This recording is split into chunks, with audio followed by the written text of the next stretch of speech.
Kids Playground. Hooray! This is the Deron Harris Podcast. Here's your host, Deron Harris.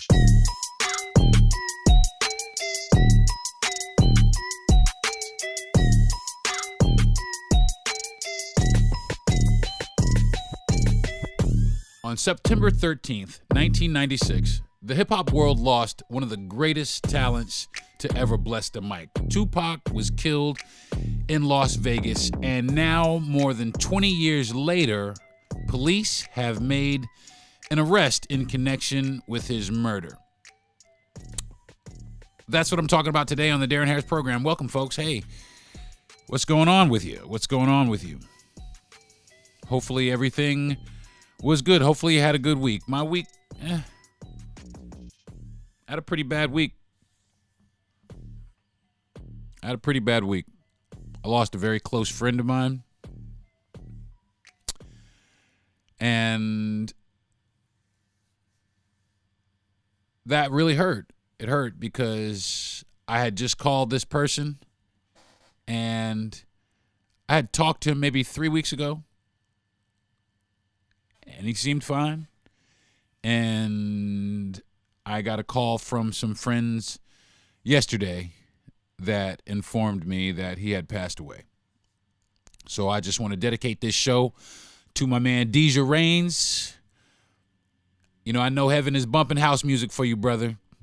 You are missed, you are loved, and you will be remembered. So today, like I said, I'm talking about Tupac. But before I start talking about Tupac, how's your mental health today, folks? How is it? Ask yourself, check the pulse,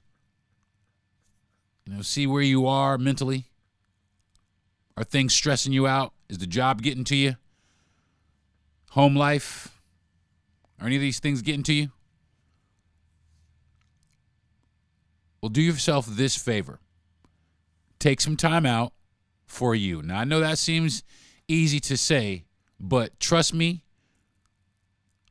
it's one of the best things you can do. I take time for myself every single day. There will never be, ever be another job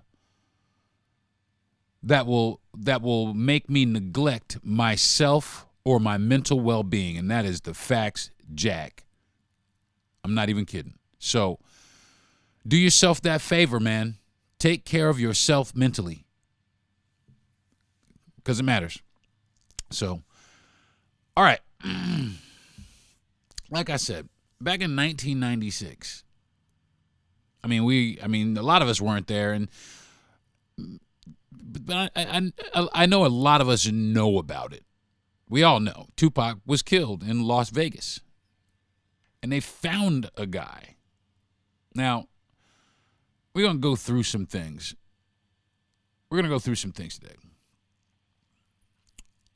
to go through some of the events that led up to his murder. We're going to try and cover some of the motives and if there's been any other connections that have been made. But I just want to say I'm glad that finally there has been some actual justice involving Tupac's murder, man, because he was although he was who he was not afraid to speak up for black people. And I don't know. I admire that. I admire that. I admired Tupac for that. I admired his backbone, and I admired his activism because it went deeper than hip hop. He really did. He was a champion. He was champion for black people, even though he rapped about murdering people. He really was, though. He really was a champion for black people. He had a lot of poignant words. Had a lot of words that have helped people get through some hard times. People still singing Tupac songs today. People still playing Tupac songs in the club. Pac was that dude. He really was. He really was that dude. So the East Coast and West Coast rap war. Let's talk about that for a minute. So Tupac's murder, it was like right like at the time when like the tension with Biggie was like, they were shooting shots at each other like lyrically. For a minute. And it made, really honestly, it made for some good music. It was like, oh wow, ba ba ba ba ba. It was, the songs were good, but it just it really did turn extremely violent. And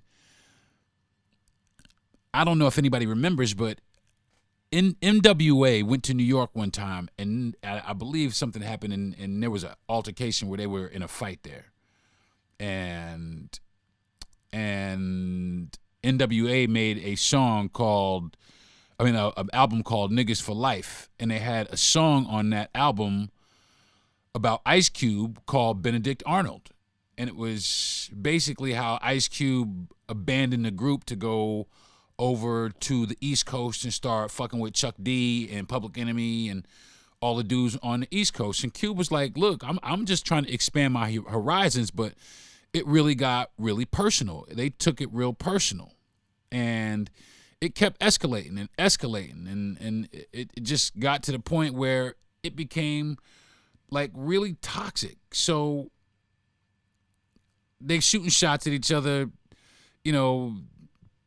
Pac, crushed Biggie wife, and just was, it just got real toxic, man. And it just exploded into like violence and just threats. I remember seeing an episode. I forgot what program it was on, but it was Snoop, and it was Snoop he was in New York and it was performing someplace.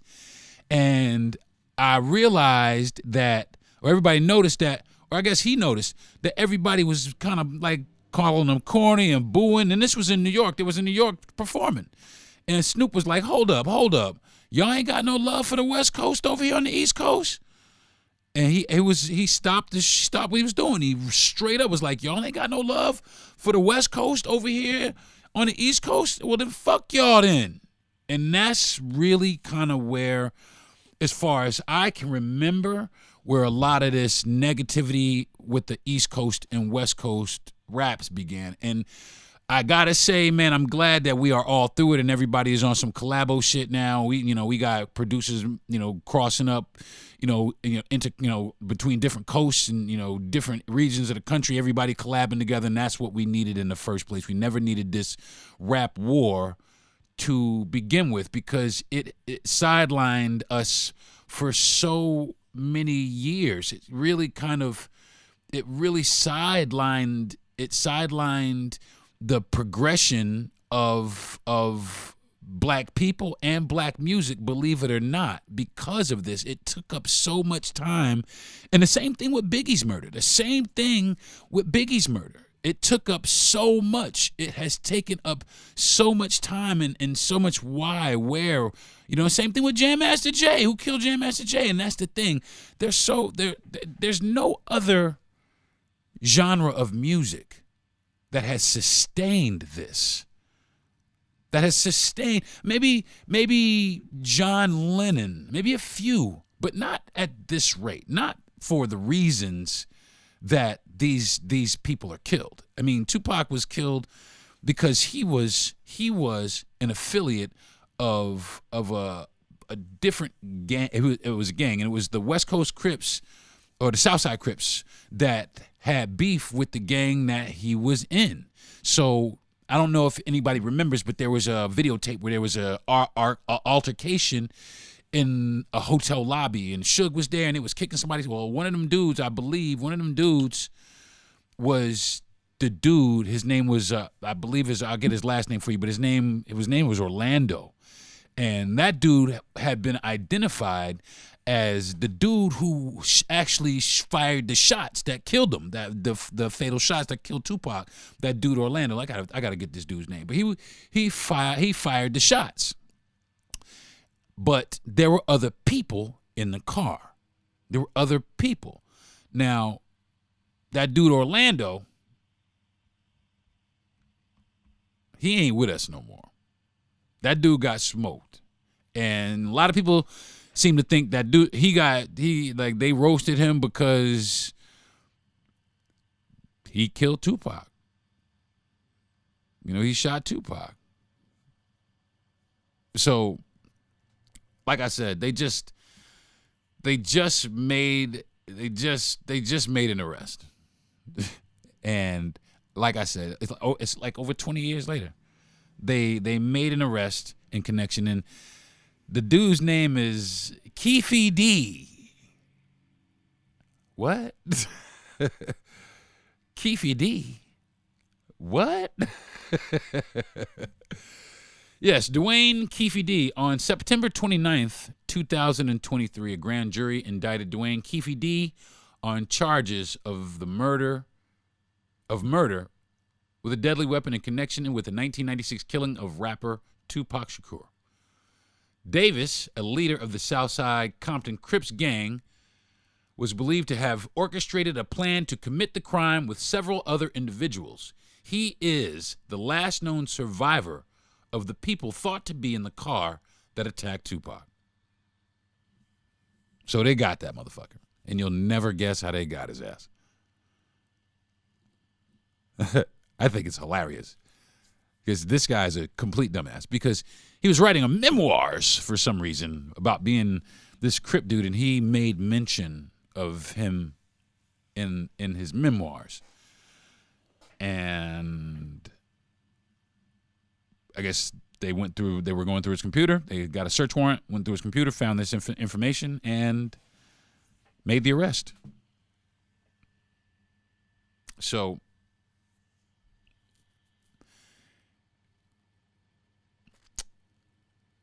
the guy's bad, by the way, was Orlando Anderson, a member of the Southside Compton Crips. That's what happened. So what happened was near an elevator bank in MGM Grand in Las Vegas. That's where they was. There was a fight. And Suge Knight, you see it on the video. Suge on some going to town on this motherfucker. And I guess that was retaliatory. And it took a long time.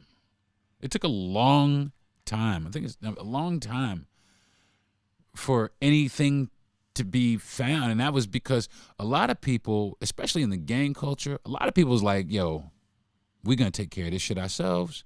Don't say shit. You don't talk to the fucking cops. We don't say shit. And I think them days is played the fuck out. Me personally, if I see a motherfucker shoot a motherfucker, I'm telling on him. Period. Point blank. I'm telling on you. I don't give a fuck what you shoot him for. I'm going to tell on you. Especially if it's bad. But even if it's good, if you had to shoot dude, I'm going to explain on your behalf. He had to do it because this dude was. But if you just out here on some like, you know what I'm saying? And even still, if you are someplace like the MGM Grand and you happen to get your ass stomped the fuck out at the elevator bank, you just take that ass whooping, homie. Just live another day. You know, live another day. You take that ass whooping, you got your ass beat by Suge Knight or whatever. I mean, I don't know, but bruh. I mean, now, well, he's not here anymore. That dude Orlando, he not here no more. You know, but shit. I don't know.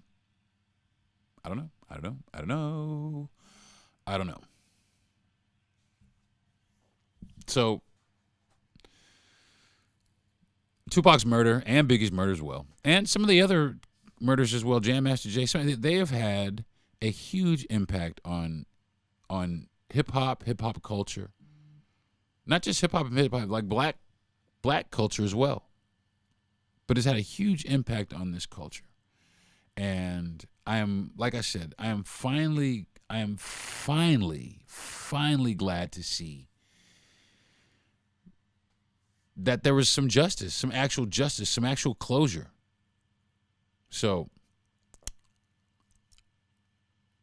right now I'm going to dive a little bit more into this feud, this rap feud, because that's They said, listen, there's a whole bunch of shit. They say that Biggie had that Biggie was the one who had the hit put out. I don't know how true that is, but they say that between Biggie and Puffy, they had the hit put out on Tupac. Or I'm not sure how true this is, but I have heard some things. And there was a rivalry, man. It was between Bad Boy and Death Row. For anybody who wasn't there or wasn't born yet, it was between Bad Boy and Death Row. And both at the time, I was a DJ at the time. They was banging. It was, the music during that time, what can I just tell you, was so good, man. And I just wish that they could have come together. They just could have come together, because at the beginning, Biggie and Pac were actually friends. They were actually friends. They hung out. They was homies. They were peers, but something happened, some bad blood ensued, and peace. So they had a feud, and it went beyond their music. It went into their personal lives. Like I said before, Pac ended up smashing Faith, and they're making tracks about it and shit, and just trying to rub shit in people's face, and and Big came out with his shit too.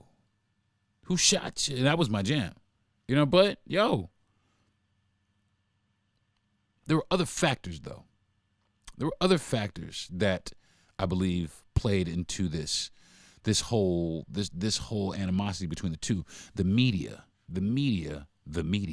Can I say it again? The fucking media, I believe, played a really significant role, and this is the reason why, is because anytime that there was any kind of, there have been battles before, right? There was battles like before KRS-One and MC Shan, if you want to take it back that far.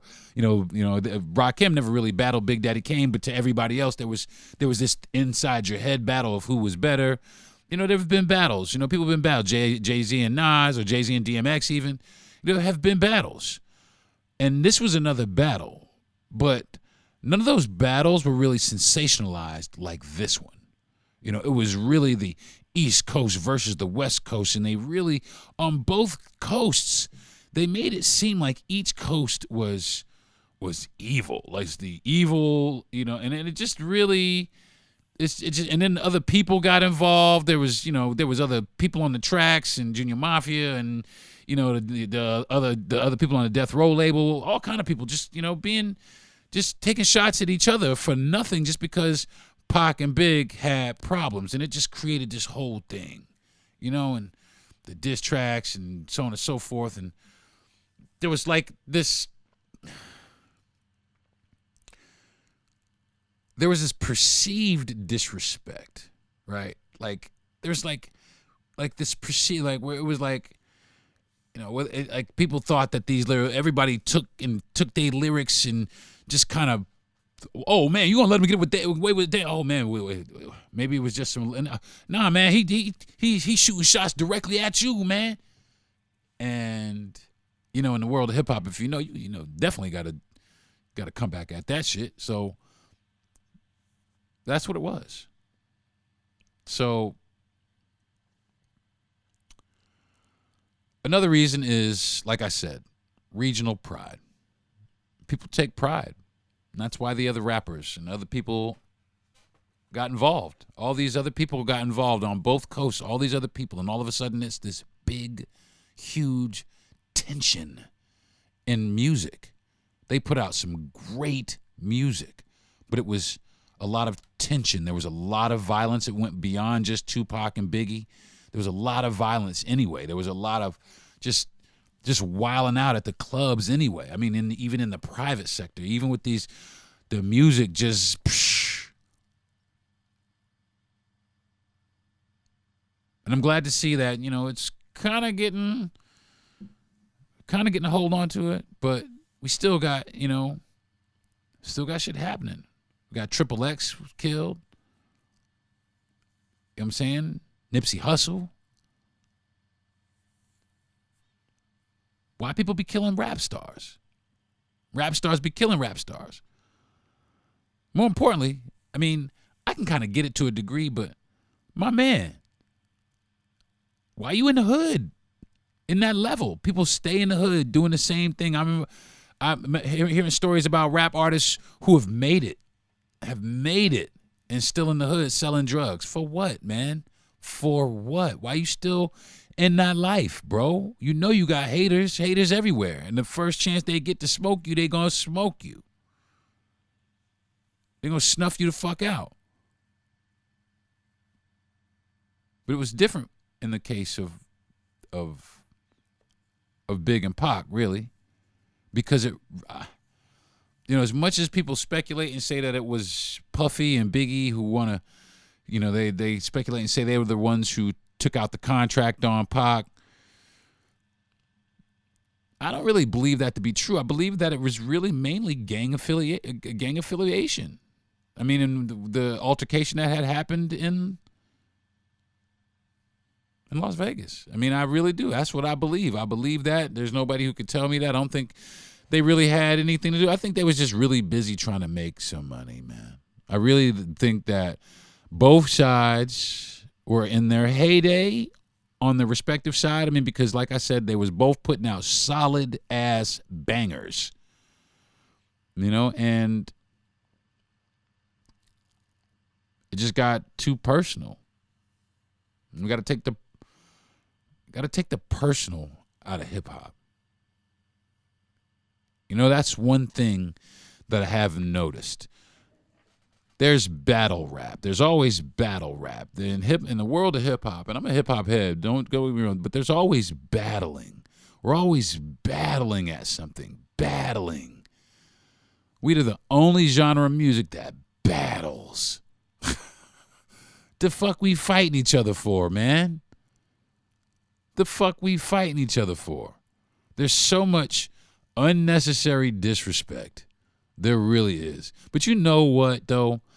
You know what? There's one cat that I could say that I really admire because nobody really disrespects him, and I really don't think he's ever really had any beef with anybody, and that's Busta Rhymes. I think Bus has just been like that dude. I mean, even Cool J has like had beef with people, man. I mean, but Busta Rhymes, I don't really think anybody has ever really beefed with that guy. I mean, really. And he's just a good dude. He's just a good soul in hip hop, man.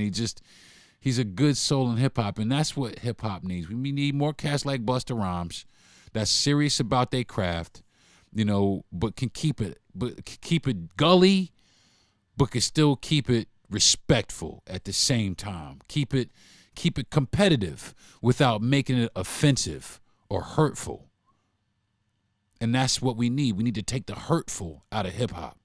We can keep the competitiveness. I love the competitiveness, but I hate the hurtful. I watched a YouTube clip or some sort of reel of a battle rap where this guy was it was a girl, and she was a little overweight, and that's all I'm gonna say about her. She wasn't unattractive, but maybe she was just a little she was just a little overweight. And this guy proceeded to go in on her body and just called her all this body, bitch, da-da-da, and ended everything with bitch, that body, bitch, da-da-da, Magilla Gorilla body, bitch, and just all kind of shit. You just,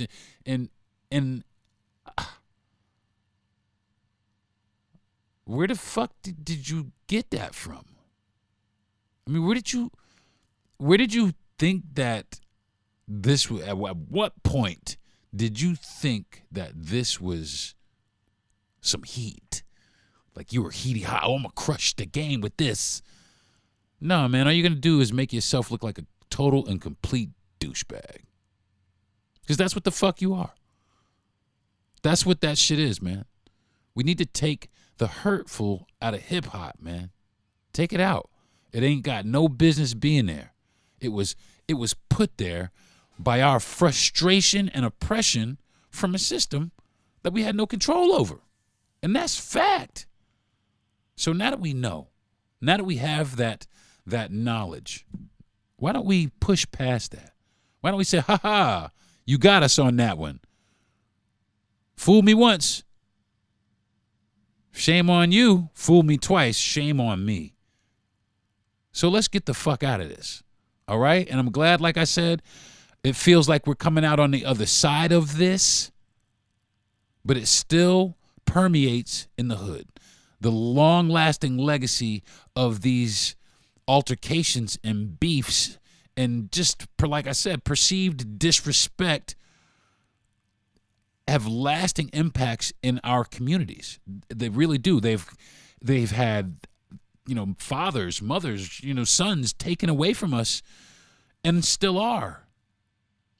In the name of this culture, we still are the only culture and always has been really the only culture. I mean, maybe a few country songs, that say, oh, I got my shotgun or whatever. But we are all about the fucking ratchet, all about the Glock, all about the burner. We are all about the murder and the advocation and the glorification of murder of our own people. We have to understand. We got to start understanding that. And then we got to take steps to stop perpetuating it. Because that's all we're doing, is we are perpetuating it. Every song that comes out that is released, every rap song, now check this out, every rap song that is released, they rate that shit. And I've seen documentaries where they won't release certain black music because it's too positive. But they'll release the negative music, and it depends on who it's for and who it's by. And that's the thing. If it's for, little black kids, then fine, sell it. But if it's for little white kids, then, we don't want them. But it's not little white kids.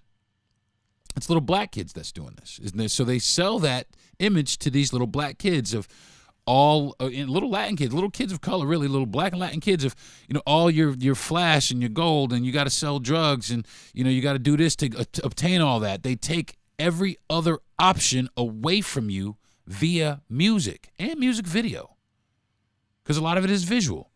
So you got a hot song that you like. What do? You put up a video to show what you're talking about. Show the shit you're talking about.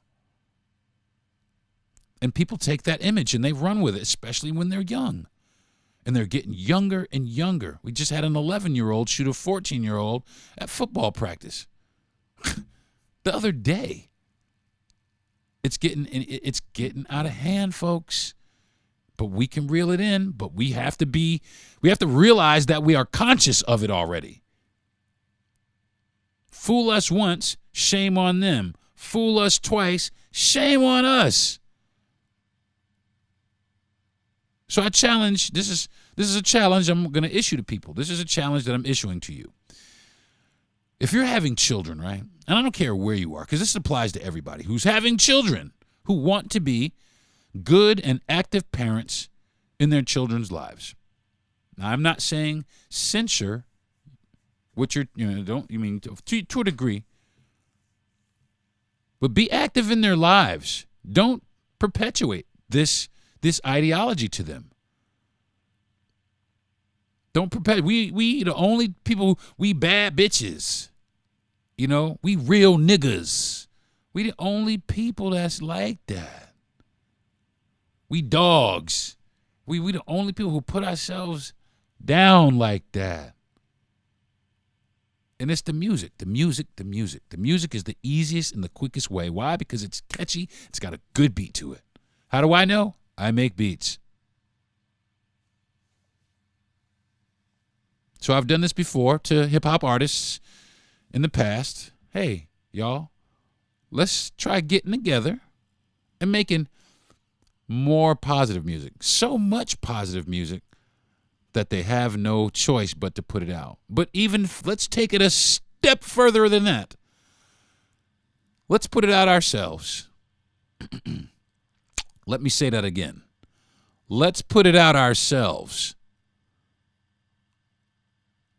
If one thing that technology has shown us, the internet has shown us, and some few people who have, great imagination and ingenuity have shown us, is that you can release your own music, you can get your own royalties, and you can make a living yourself selling your own music. We can do this. We can do it. People can reach people. It's still tough. It's a tough road to hoe. But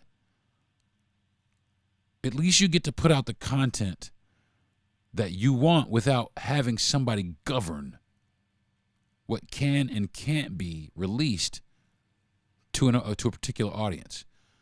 And how dare they, for years and years and years, not give us any opportunities in this genre,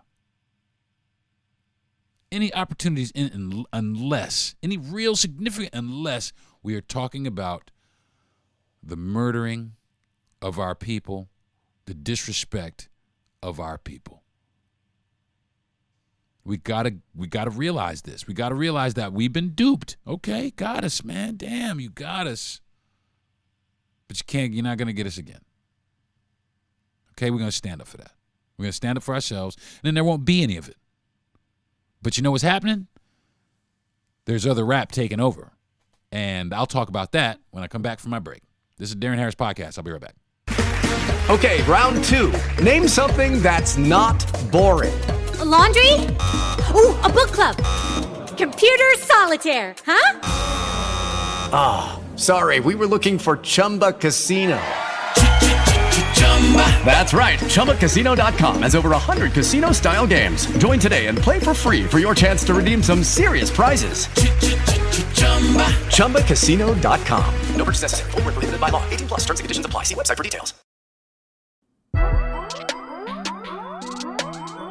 Now, back to the Darren Harris Podcast.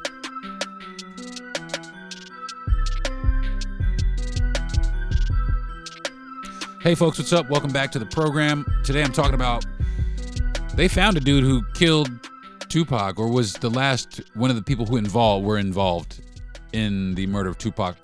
But I have some more on that. But right before I went to the break, I was talking about the state of hip hop, where it needs to go, where we should be taking it, and where all of a sudden it's going now. So, where is it going now? There's a lot of new hip hop. A lot of new hip hop. And I love new hip hop. Anything hip hop, really. I don't care really what it is. I really don't care what it is. If it's hip hop, I'll listen. I'll give it a listen. If you tell me it's hip hop, I will give it a listen. And then I'll let you know if it's hip hop or not. But I'm starting to see there's a lot of we see it, the hijacking. Let me say this. The hijacking of a culture. Are you following me? There is an active hijacking of a particular culture.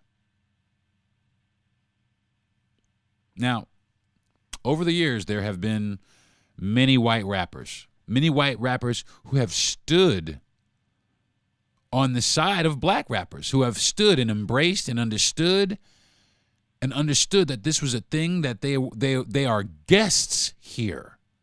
But now, in today's musical climate, there are increasingly more and more hip-hop stars that are like these college white guys. And that's the music. Like Mac Miller started like that, but then quickly, Mac Miller snapped to his senses and is now, he passed away, but he, in his latter years in his music, you could tell where he had figured it out for real. He had figured out where he really needed to go with his music and where his lane was and where he fit in. And it was within a culture that was already existing. It's not a culture, but there is a culture or a genre being created around these types of rappers, and that's cool. I call them Barbie rappers because they really appeal to that crowd, because they don't appeal to the traditional crowd of hip hop. They really don't. I mean, there's not a lot of dudes that I know that was listening to Rakim, not listening to Jack Harlow, or any of these Post Malone, They just don't listen to these cats. They just don't. I'm not saying that these cats are bad. I'm just saying it's not in their wheelhouse that's not our type of hip hop. You know what I'm saying? It's not the type of hip hop that we're used to. It is a derivative of a type of hip hop, and it has created a subculture. And the same thing with lo-fi hip hop. Lo-fi hip hop is a reincarnation or a hijacking, if you will, of a particular culture. We're going to take this element of this and we're going to mix it with our element of this, and we're going to create this new this, which is cool. That's the basis of all music. But it needs to be acknowledged. I don't care about it at all. I don't care that it happens at all, but it needs to be acknowledged. It needs to be acknowledged. And that's all I'm saying about that. That needs, for me, anyway, it needs to be acknowledged where you get that from. That this was not an original thought, that it was not invented by, this was invented by Kool Herc, 1520 Sedgwick Ave. All right? Get that, because there's a lot of people in hip-hop that don't even know where hip-hop started. Okay? So learn the history. Stop out here with the bubble gum. Put the hubba bubba boy. So, anyway, I want to get back to Tupac, though, and some of the theories. Now, some people say, like I already said, there was a lot of theories.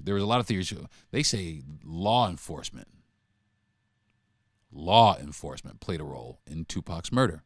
They want to say the law enforcement had an angle because he was very vocal about the corruption of the police in California, Oakland, and Los Angeles. Very, very critical. So, you know, I mean, he was very vocal about and named names.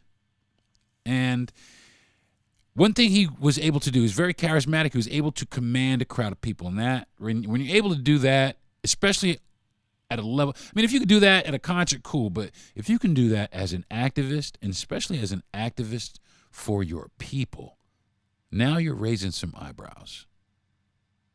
Now you're raising some real eyebrows. Not just hip-hop eyebrows, if you get my meaning. So they say law enforcement was involved. Of course, personal conflict. You know, they say, they're also saying, or have said, not saying, have said, that this had a lot to do with the inner circle. That there was some jealousy and some rivalry and financial disparity, just shit not adding up, and altercations within the group and within the organization, and that led to his murder. I've heard Suge Knight put the hit out on him. I've heard I've heard he faked his death even. I heard he faked his death. The contract killing. I mean, a Biggie. Like I said, Biggie and Puffy. But it was an unsolved mystery. It was an unsolved mystery. Until the 23rd. When they caught Keefy D. Who the fuck is Keefy D? You're the guy who arranged the murder of one of the greatest hip-hop artists and activists for black people of all time. Thanks, bro. Appreciate you. That's what you and your three other accomplices, or however many other people were in the car with you. That's what y'all did, man. Y'all set us back. Appreciate you.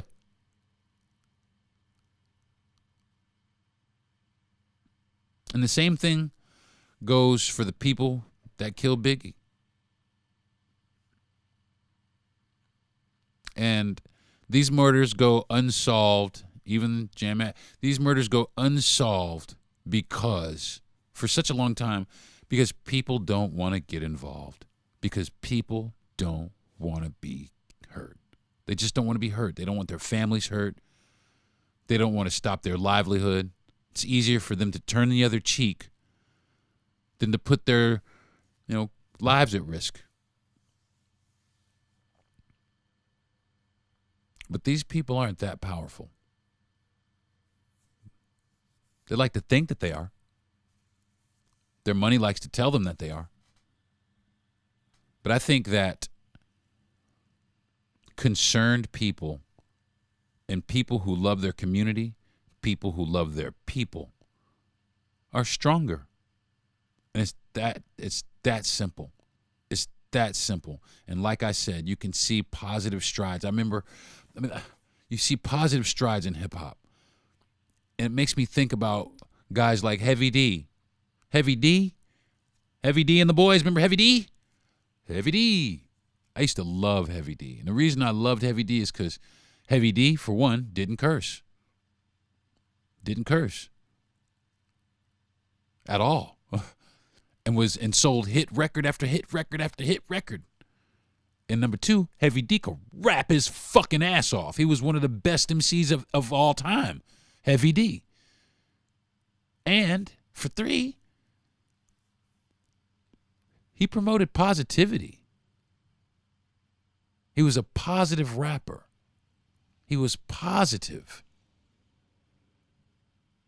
I liked Rakim. Rakim didn't curse either. A couple times. Real mild. But Rakim taught us things. He taught us things in his rhymes. He taught us things. He taught us spirituality. He taught us conflict. But he also taught us conflict resolution. He taught us how to relax and meditate in yourself in hip hop. That's what he did for me. There was a lot of good hip hop out there without it having to take that ugly, nasty turn, man. Really was. Anyway, folks, Tupac's legacy in hip hop has been solidified, leaving a profound impact on the artists, fans, and the African American community. His music transcends time, resonating with the struggles, aspirations, and the complexities of life. Here's a reflection on how Tupac continues to shape and influence. Number one, social commentary and activism. Tupac's lyrics often serve as poignant commentary on social issues, including systemic racism, poverty, and inequity. His activism, both in his music and personal life, inspired a generation to engage in conversations about social justice, echoing through subsequent waves of hip-hop artists who use their platforms to address social changes. Number two, authenticity and vulnerability. Tupac's ability to share his own vulnerabilities and personal struggles through his music created a level of authenticity that deeply resonated with listeners. This transparency influenced contemporary artists to embrace their own truths, fostering a culture of openness and connections with fans. Number three, cultural representation. As one of the most poignant African-American figures in hip-hop, Tupac became a symbol of cultural representation. His unapologetic embrace of his heritage and the issues facing the African-American community contributed to the sense of empowerment and pride for many. I was one of them. Thematic diversity. Tupac's music spanned a wide range of themes, from party anthems to introspective reflections showcasing the diversity and experiences within the African American community. This thematic range paved a way for artists to explore and express complexities of their own lives. Legacy and influence on artists. Countless hip-hop artists cite Tupac as major influence. His flow, lyrical prowess, and ability to convey raw emotion have left an inevitable mark on subsequent generations of rappers. Many artists contribute to draw inspiration from his work, incorporating elements of his style into their own. His impact on fans who find him just incredible, motivational, and his relatability in his music. His fan base is diverse, transcending geographical and cultural boundaries, illustrating the universal appeal of his messages. Educational, inspirational content. Beyond the music, Tupac's speeches and interviews are frequently used in educational contexts. His words are quoted and analyzed in discussions about race, inequity, and activism, highlighting the enduring educational value of his contributions. Entrepreneurship. Tupac's forte into acting, poetry, and activism showcased a multifaceted talent. His entrepreneurial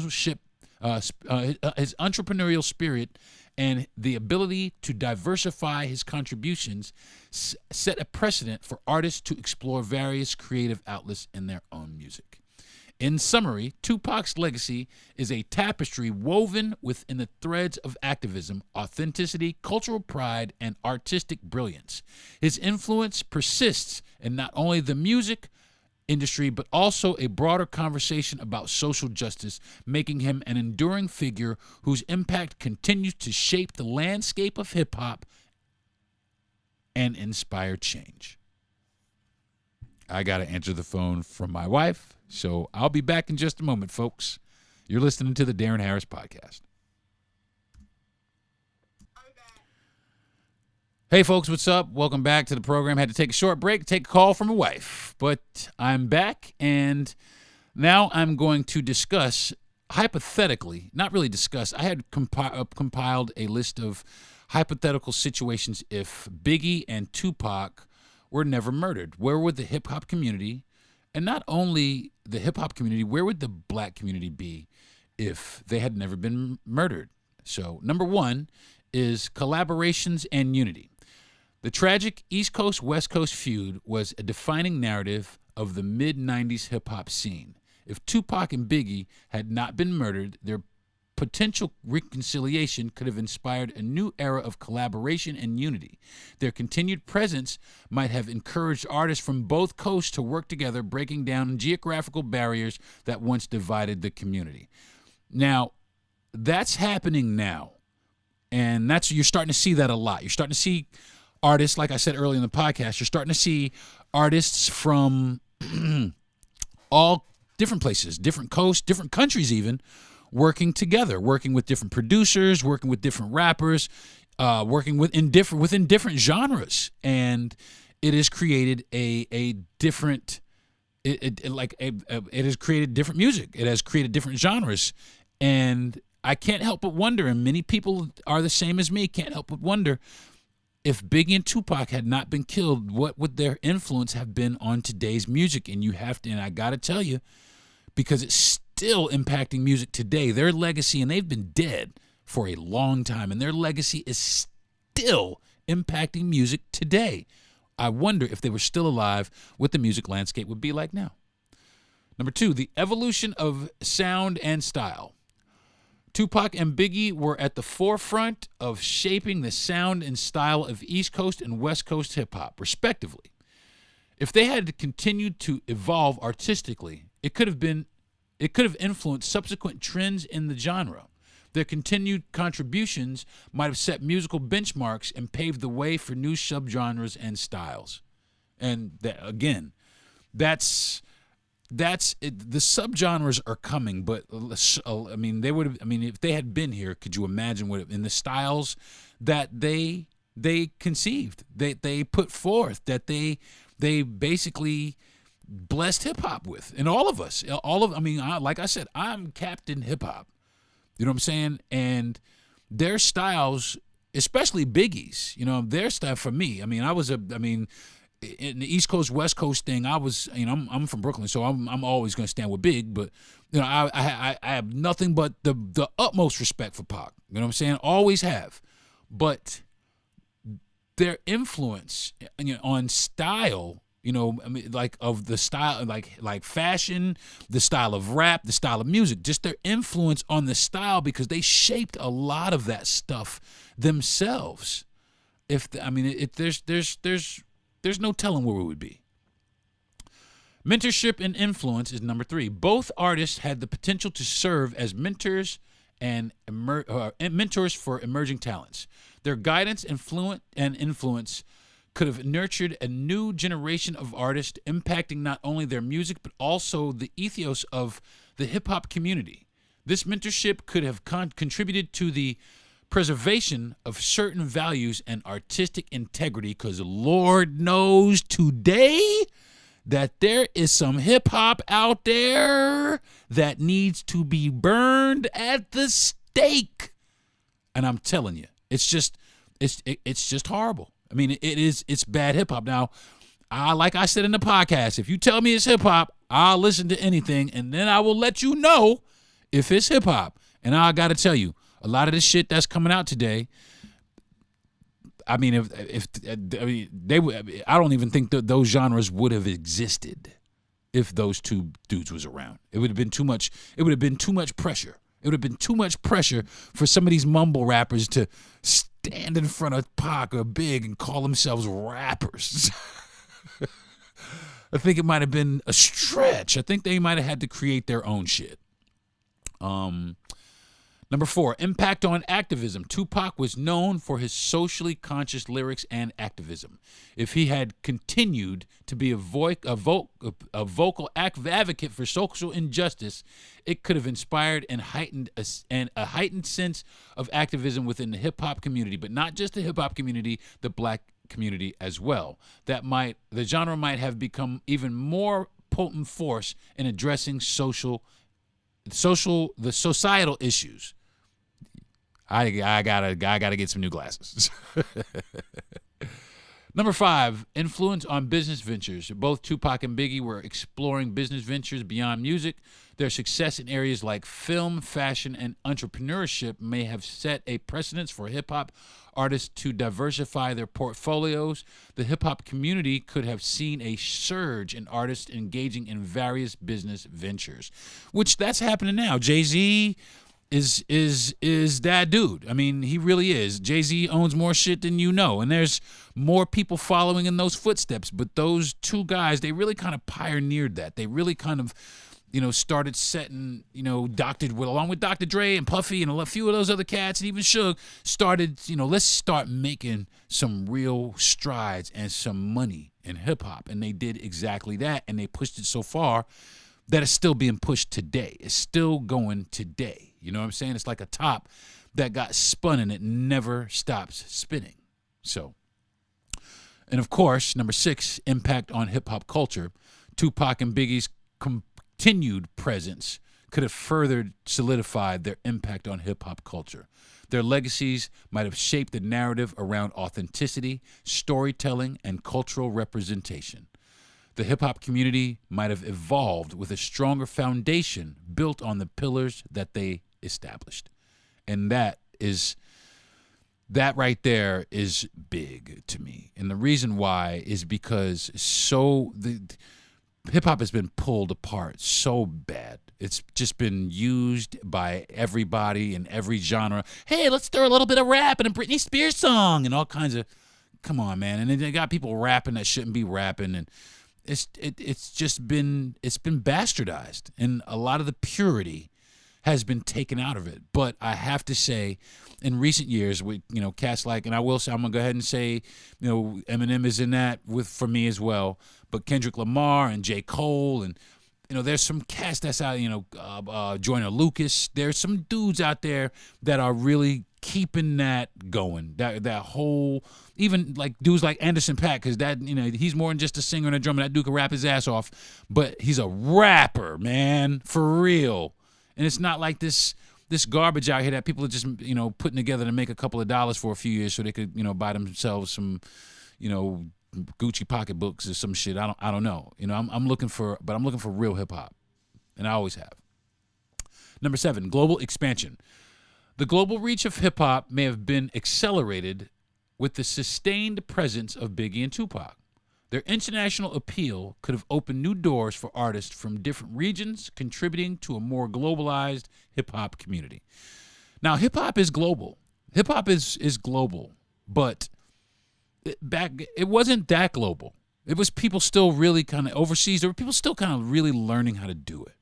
Really, learning how to, kind of putting words together and really kind of finding themselves. Now, since then, there have been huge leaps and bounds in hip-hop. There's a guy that I actually really, really, really like in in France.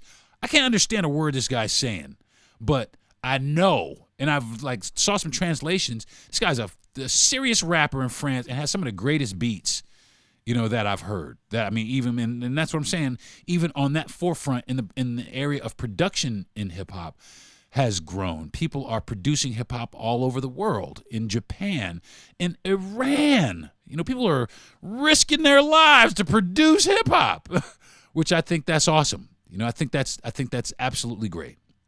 And I celebrate the globalization of hip hop. And I just can't help but wonder, again, if those two guys were still alive, what would hip hop be on the world stage? What would it look like on the world stage? And number 8, and lastly, is a shift in media portrayal. The two murders of Biggie and Tupac, or the one murder of each of those guys, often overshadows their artistic contributions in media coverage. If they had lived, the narrative around their lives might have shifted, allowing their focus to remain on their music, impact, and positive contributions to the culture. Because it's been tainted. It's been tainted for so many years. Who killed Biggie? Who killed Tupac? Who killed him? Who killed him? If they had never been killed, they could have just been putting out just banger after banger. We could have seen a whole new renaissance in hip hop. It could have just been so good, man. It could have been so good. Because like I said, when them two dudes was walking around putting out music, we was listening to some hits, man. We was listening to some real serious music. And, we've had serious music since then, but them dudes right there, I like to say that they really kind of started the ball rolling for hip-hop for everybody. Not just hip-hop for, the hood, but hip-hop for everybody from our voice, not from the voices of others. You know what I'm saying? So, shout out to law enforcement for nabbing the motherfucker who did it. You dumbass Keefy D. For both. For both reasons. A, for writing about it. For being involved in it. Dumbass. Cocksucker. And for 2, writing about it in a memoir, you fucking dumbass. I hope you get what the fuck you deserve. Anyway, I think that's going to do it for this week's episode of the Deron Harris Podcast. I want to thank my wife and my mother and my father for being the greatest people and just really pushing me to be the best I can be at what I do in my life. I live for those people, man. My kids also. I live for those people. And I'm thankful every day that they're in my life. And a special shout out to my mother and a special shout out to my wife. My wife for being the superhero that she is. Like I said in the last podcast, we went through some serious surgery, which we are on the other side of, and she is in recovery and is doing like a champion. And the other shout out for my mother, because mother, I love you so much, because she has just been, again, a champion with helping take care of my wife and just been the nurturing mother that she's always been. And, make no mistake about it, me and my mother, we blow up a lot. We blow, well, maybe not a lot, but we definitely have our disagreements. We definitely have our blow ups. I talk about my mother and my relationship with my mother in therapy, most definitely. I do, but I love my mother more than life itself. But she is my favorite girl. And sorry, babe, but that's just it. And I wish everybody a mother like that, like I have. And if you don't, I got enough mother for y'all too.